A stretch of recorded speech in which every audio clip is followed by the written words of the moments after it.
Pakistan fans in the crowd, they're waving their flags, they're jumping up and down. They think the game is won. They still require 6 more to win it. Here comes Anderson. Bowls to Akmal outside of stump, drives into the offside. There'll be runs here.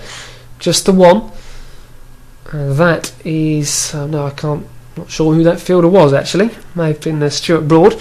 Right, so that's an end of another over. Pakistan 143 for 6. They need 5 to win. They were set 148 to win the game. Umar Akmal with a very welcome boundary in that over off of James Anderson. We're now going to see him on strike to Graham Swan. And I think we might be coming to the end of this, folks, because Umar Akmal is not the sort of batsman who's going to just dead bat a few deliveries and then knock 5 singles to win the game. I think he's going to try and go out here and win the game. Right, Swan, he'll be up for the challenge. He'll think he can get him out. What sort of field is he going to have set? I think he's going to have a slightly more spread field than he had perhaps in the previous over, perhaps to Mohammed Amir. He's got a man on deep mid-wicket, man at deep backward square, short mid-wicket, short leg and slip, long off, cover and deep point. That's cut away and they'll pick up 1. They may think about 2. In fact, the ball's running away and it's just stopped inside the rope, only just by Owen Morgan, and they pick up 2.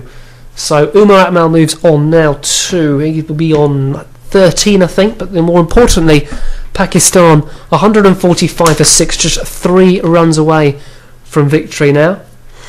Again, he just comes down to have a quick chat with Mohammed Amir.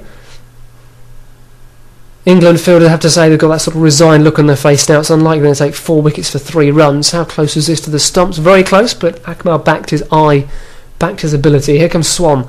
Bowls to Amir, who tries to sweep, hits on the pads, huge appeal for leg before. Tony Hill shakes his head. Now will England review? They have 1 review left. It was an attempted sweep. Swan shakes his head. That was a we might call a cursory appeal, perhaps a putative appeal for the wicket.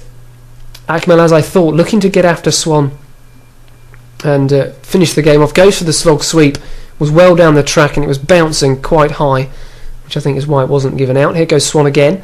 This time he cuts nicely. This is going to go down towards Morgan at deep backward point. They'll pick up 1 and they turn for the second. So the scores are level, 147 for 6 Pakistan. They can't lose this game. They need 1 to win, and yes, a few relieved faces in the Pakistan dressing room, a few smiles. They realise now that surely, barring something extraordinary or some sort of freak weather occurrence, which just isn't going to happen, Pakistan should win this game. So Umar Akmal, can he hit the winning runs? Pakistan 147 for 6. Swan making some adjustments to his field as expected. Everybody is in close. Here he comes. Bowls to Akmal, who dabs that away into the onside. Winning runs, there it is. He's going to get the run. Down it goes to deep backward square, and he sinks to his knees and kisses the turf. That's a momentous win for Pakistan.